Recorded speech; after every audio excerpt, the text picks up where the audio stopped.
Muito bem. Quer dizer então que a tal da lacrosfera decidiu começar a invadir o terreno dos super-heróis, né? E essa invasão está se dando progressivamente. Não sei como é que anda a situação. Parece que o super-homem agora é gay, ou é bissexual, ou é o filho dele que é gay ou bissexual, não sei. Também não sei onde isso vai parar, né?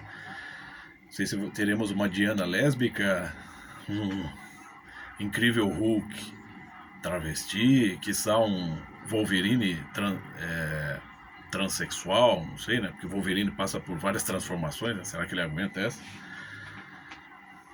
Então, é claro que muita gente já explicou, e explicou assim de forma bastante sucinta, intuitiva e eficiente. Eu só sou mais um aqui para tentar contribuir com o assunto, né, com novidade zero, né? Porém, acho que vale a pena engrossar o caldo. Bons tempos aqueles em que, por exemplo, você assistia a parte um e a parte 2 do Predador, né, o filme Predador, a saga. E na parte 2 os dois primeiros, as duas primeiras partes do Predador, eu gosto bastante. E na segunda parte, quando ele está lá em Los Angeles, por exemplo, né, pelas tantas, ele ataca uma policial, né? Então ele pega a policial feminina pelo pescoço e ergue ela. E como ele tem aquela visão infravermelho, né? Ele está pronto para aniquilá-la. Mas daí ele vê que ela está grávida. Ele percebe, ele olha para o ventre dela e vê a criança se formando. Então ele larga ela. Você vê, naqueles tempos, até os monstros tinham piedade, tinham compaixão. Hoje você pega uma menininha aí com carinha de anjo, ela tá louquinha para arrancar o neném do ventre dela, né? Então é assim caminha a humanidade, né?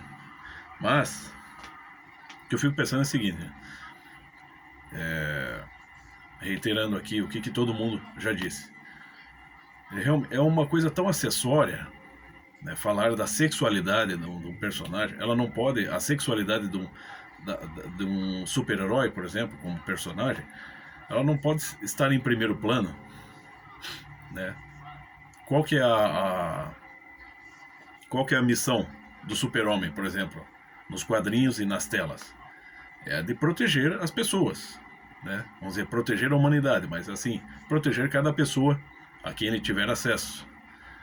Inclusive, o super-homem, ele não abate nem os seus inimigos, nem aqueles que querem matá-lo, ele abate, ele salva as suas vidas e os leva para a cadeia, para a punição, né? Então, essa é a missão, por exemplo, do super-homem, como super-herói. Agora, a vida privada dele é uma coisa que se dá perifericamente, né? O centro da história não é esse. Então, tanto faz se ele é homossexual ou não. Geralmente ele está com a Lois Lane, né? Então, se pode, vamos dizer, aventar a hipótese de que Batman e Robin talvez tivessem alguma relação homossexual, né? E sempre se suspeitou disso. Porém, isso não é o essencial da história. Você tem lá a dupla dinâmica, é apenas isso. O que eles fazem nos bastidores realmente não interessa. O que interessa é o foco das sagas, por exemplo, de Batman e Robin, é, né, a sua atuação no combate ao crime. Então, se você pega, por exemplo, eu guardei várias revistas da minha adolescência, você pega Super-Homem, né? O que está representado aqui? Né? O Homem de Aço, né? Um homem. Como é que você pode querer afeminar uma imagem dessa? Como é que você pode querer colocar um tom de homossexualidade, né, numa figura masculina que está ali justamente para demonstrar força, resistência e, vamos dizer, ferocidade ou, né, ou mesmo o papel varonil, aquele que se coloca, né, na frente, aquele que se sacrifica. Por exemplo, você pega as antigas histórias medievais, os contos de cavalaria. O cavaleiro, sempre se sacrificava pela dama e nunca tocava ela, né? Ou seja, o cavaleiro se punha em risco, justamente porque esse é o papel do homem, esse é o papel do varão, né? Por acaso as mulheres vão para a guerra? Não, né? Esse é o papel do homem. O homem tem, vamos dizer, a condição física e a condição psíquica para enfrentar a violência da guerra, né? Mas daí você vai querer acusar os outros. Não, mas isso é um clichê, você está de preconceito com relação às mulheres. Será que as mulheres não têm essa força? Aí eu digo, mas será que o homem então tem que colocar a mulher na sua frente para se defender? Será que o homem tem que ficar em casa e a mulher tem que ir para a guerra? É assim? Será que é assim que funciona? Não. Você está invertendo até a própria ordem biológica da situação. Então o que você vai fazer? Será que você vai pôr aqui? Vamos pegar o Capitão América e colocar ele rosa? Com a bandeira LGBT? É isso? É. Então, vamos pegar o que é na antiguidade clássica? O que pode ser considerado como a revistinha de super-heróis da antiguidade clássica? Ela mais de 2.000 anos, 3.000 anos. Você tem a Ilíada, né? E nela você tem um super-herói bastante parecido com o super-homem, que é o Aquiles, o semideus. É fácil perceber, eu acho que até o Stan Lee ele chegou a admitir isso, que muitos dos personagens, do caráter dos personagens, da sua estrutura, é baseada nas mitologias. Seres humanos que têm poderes, né, que vão além, que vamos dizer, são supra-humanos, né? Só um minuto. Beleza? Então, né, o Aquiles, ele tem, né, um ponto fraco, o famoso calcanhar de Aquiles, né? O super-homem tem um ponto fraco, apesar de ser um homem de aço, né, ele não pode estar próximo da tal kryptonita. Ou seja, você tem até uma espécie de tradição. Os personagens, por exemplo, da Marvel Comics e de outras, né, outras editoras aí, eles de certa forma participam, né, mesmo que na criação popular, eles participam dos enredos da literatura clássica, né?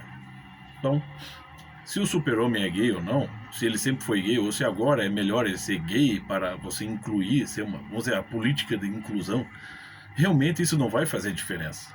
Porque o papel dele principal, aquele papel para o qual ele foi criado, não leva em conta qual a sua preferência sexual, né? Isso é acessório, como já foi dito, né?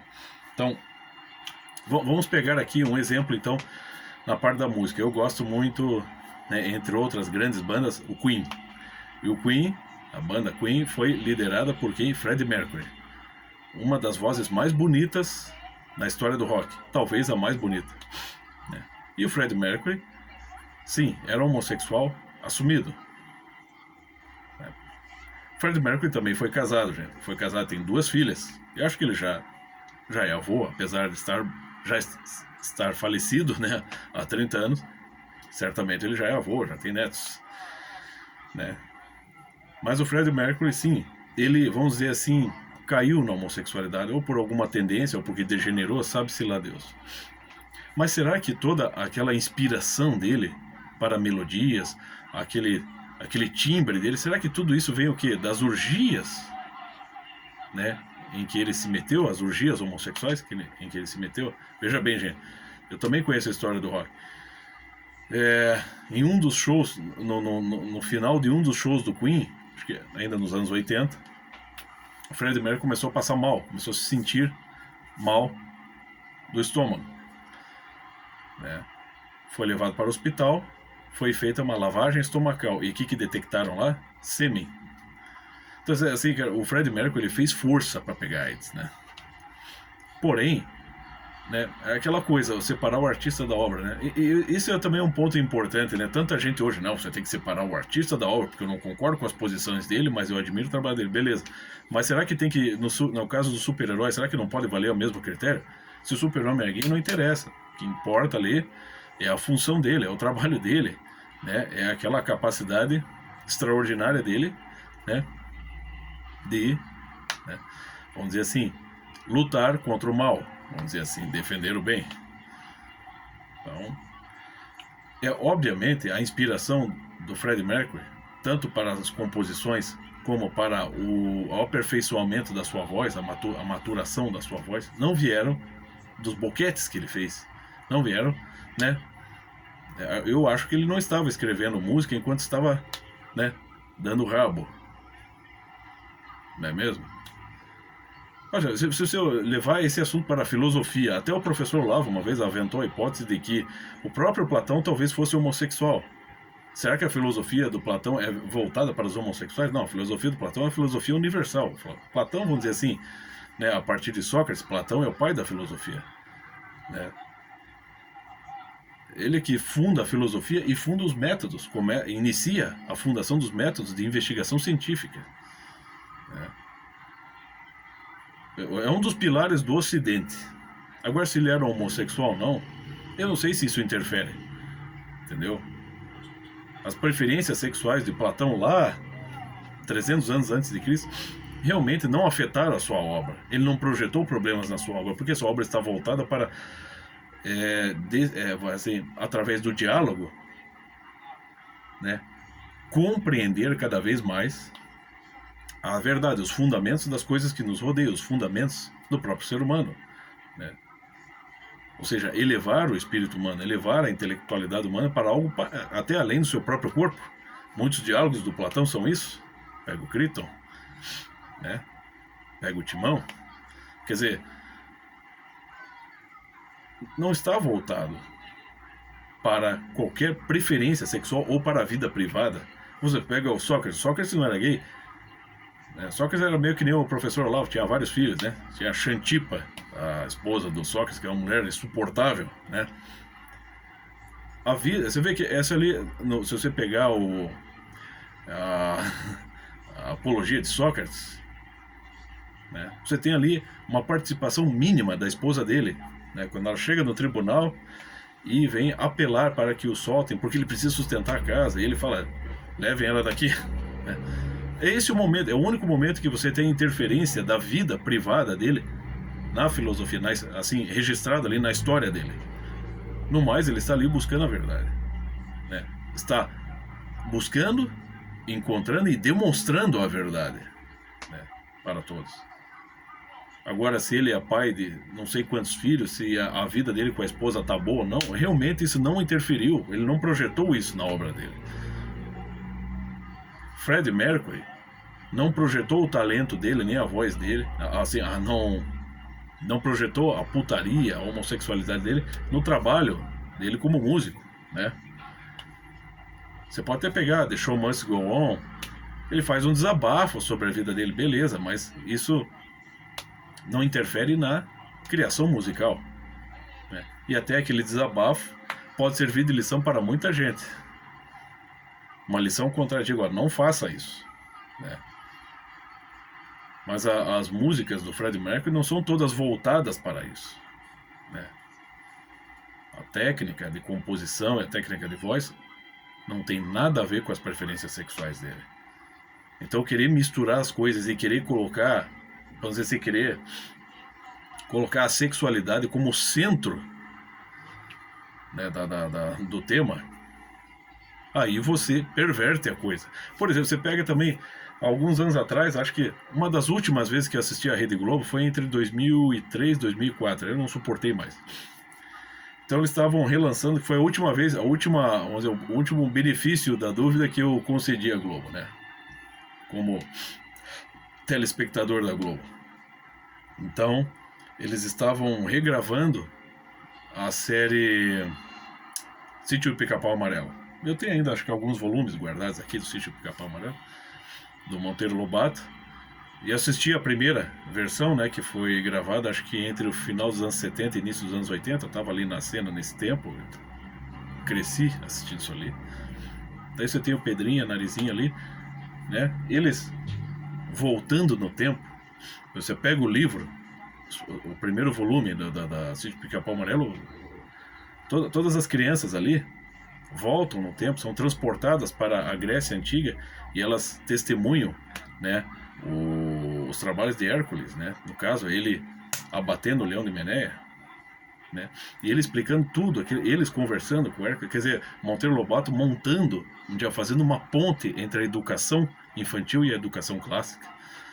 Mas o que eles estavam, qual que era a versão, a nova versão da série O Sítio Pica-Pau Amarelo na Globo, ali, a partir dos anos 2000 ali, era o Pedrinho em crise de namoro com a Narizinha, era isso. Eu fiquei assistindo, daí eu falei assim, ó, deixa eu assistir, ver o que tá acontecendo aí. Eu fui assistindo todos os dias era ele ali, que ele não se conformava, que a Narizinha não gostava dele. Assim, uma crise de casal, né? Um draminha de menininho apaixonado. Assim, eu falei, mas o que isso tem a ver com o que o Monteiro Lobato escreveu, mano? Então, a Globo já começando a dar as patadas dela, né? A lacrada, né? Quer dizer, eles foram pervertendo isso aí. Você está distorcendo, você está colocando uma coisa que é acessória, uma coisa que é periférica, como o centro da história, e pegando aquela essência fundamental ali e jogando para o escanteio, jogando para as bordas, tocando aquilo de leve, esbarrando só naquele tema, apenas. Então é claro que essa putaria toda com os super-heróis não vai, parece que não está surtindo efeito. Então, se você está interessado, você lê isso aqui, você pega esses clássicos antigos. Eu também leio, né? Eu sou estudante de filosofia, de literatura, de ciências, de religião, né? História, mas eu também guardo no meu coração isso aqui que ajudou também a educar a minha imaginação, tá? Isso aqui, no tempo em que até a cultura popular estava voltada para um mínimo de educação das crianças. Esse aqui já mostrei, né? Tempo bom, né? Tempo em que isso aqui servia já como uma espécie de iniciação para a vida intelectual, de certa forma. Por que eu estou falando isso? É o seguinte, cara. Eu não devia recomendar, mas eu vou falar para quem aí já está mais avançado nos estudos. Se você pegar o Esoterismo de Dante, de René Guénon, ele coloca ali que, vamos dizer assim, em termos de iniciação, em termos de fases, em termos de crescimento espiritual, ele fala que até a cultura popular faz parte. Você precisa passar por ela. Então, é esse o recado.